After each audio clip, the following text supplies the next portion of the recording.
Hello and Namaste. In continuation with the successive differentiation, we are starting with the Leibnitz Theorem. This is the part 1 where we will be going ahead and just going ahead with the what exactly the Leibnitz Theorem is, and then few questions which are very simple based on the Leibnitz Theorem. Now, Leibniz Theorem is used to find the nth derivative of the product of two functions. Statement goes as, if u and v are two functions of x possessing derivatives of nth order, then the nth derivative of the product of u into v is equals to nc0 un v plus nc1 un minus 1 v1 plus nc2 un minus 2 v2 and so on till ncn un vn, right? Now, if you'll observe here, the nth derivative, so we are starting with the differentiation or nth derivative of u, and then un minus 1, un minus 2, un minus r, u as the last term. And if you'll observe here, the v function, v is with the first v as it is. Second term, it is v1, that is the first differentiation of v. Second differentiation of v until the nth differentiation of v. That means the differentiation of u is go on reducing it, and differentiation of v is go on increasing in this particular Leibniz theorem or statement. Now, suppose for example here, if u is equals to e to the power ax, then u is un, actually it's un is equals to a to the power n e to the power ax. That is the nth derivative of u.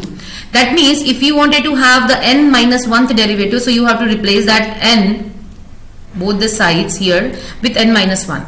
So this is u n minus 1 is equals to a to the power n minus 1 into e to the power ax. Similarly, u n minus 2 is equals to a to the power n minus 2 into e to the power ax.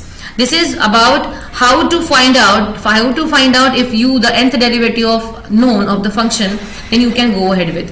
Now again, you can have an observation that this v is a function. We have to choose a v function in such a way that after a few differentiation of the v, this particular function will move to 0.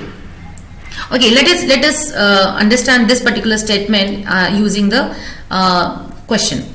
Find yn if y is equals to x square e to the power ax. Then understand here that we have taken it as x squared. The reason is the differentiation of v, that is v1 is 2x, v2 is 2 and v3 is 0. Means all other differentiation of all this after v3 will be moving to 0. In fact, after v2 will be moving to 0. And yes, of course, this function u we have to take in such a way that we are aware of the nth derivative of this particular function. We have got u is equals to e to the power x, un, that is the nth derivative as a to the power n, e to the power x. That is what we have seen in the last step. So un minus 1 we can write down here in this case, un minus 2 we can write down here in this way.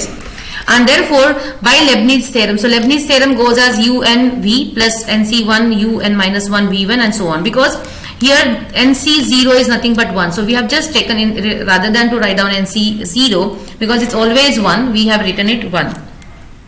So therefore, nc1 is nc1 un minus 1 v1 plus nc2 un minus 2 v2 and so on. Then putting all those values over here, so yn becomes un, that is a to the power n e to the power x square plus nc1 a to the power n minus 1 e to the power x 2x. So that means if you will observe here, the v as it is, this v1, that is first differentiation, and this is the second differentiation, and third differentiation onwards everything will move to 0.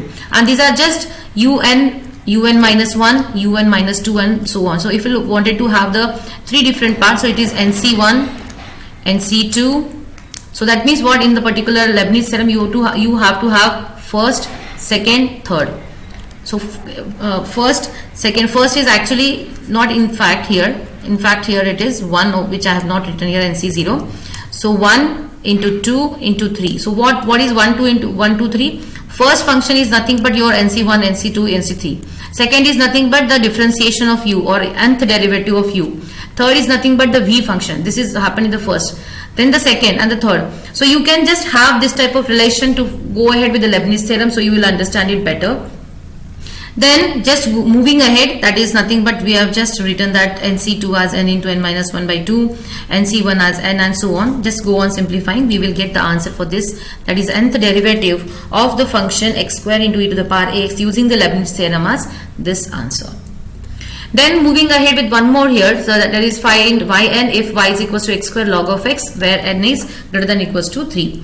Y is equals to x square log of x. Again, we have to take the v x square. So if v is x square, because the third differentiation onwards it will move to 0, of course u has to be log of x. Now if u is log of ax plus b, then u and our nth derivative is minus 1 to the power n minus 1, a to the power n minus 1 factorial upon ax plus b to the power n. Please follow the session where I've discussed about this type of you can say the formulae of successive differentiation.